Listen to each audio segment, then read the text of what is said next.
We've all heard of Trump Derangement Syndrome, TDS.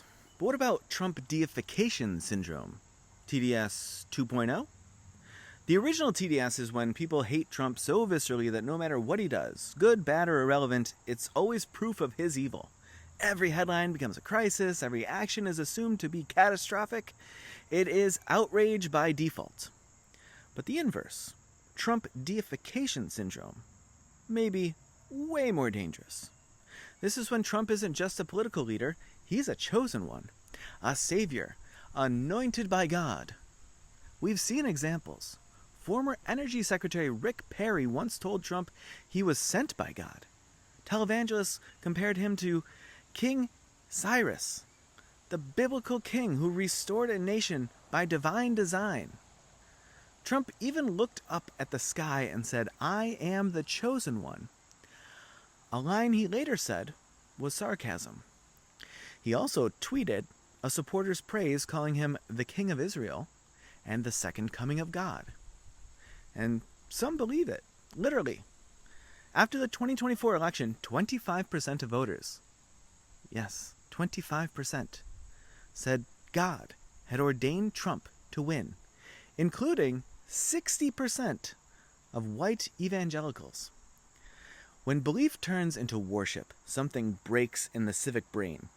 Criticism becomes betrayal, accountability becomes persecution, and laws become obstacles to prophecy.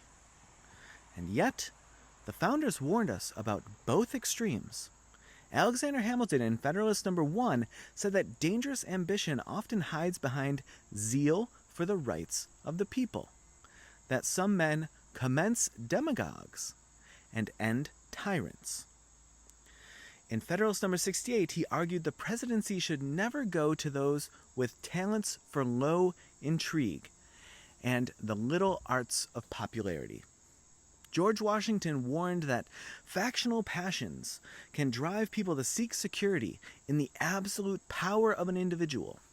But James Madison also cautioned against permanent suspicion of authority. In Federalist No. 49, he said governments need a degree of veneration to remain stable, because constant distrust leads to collapse. Here's the truth. When citizens idolize a leader, they stop asking questions. When they demonize a leader, they stop listening. Both sides, in their own way, stop thinking. And democracy dies in that silence. The founders didn't expect angels. They expected ego, ambition, even deception. That's why they built checks, not crowns, debate, not worship, and a republic, not a cult. So in 2025, we need to ask ourselves, which form of TDS threatens democracy more?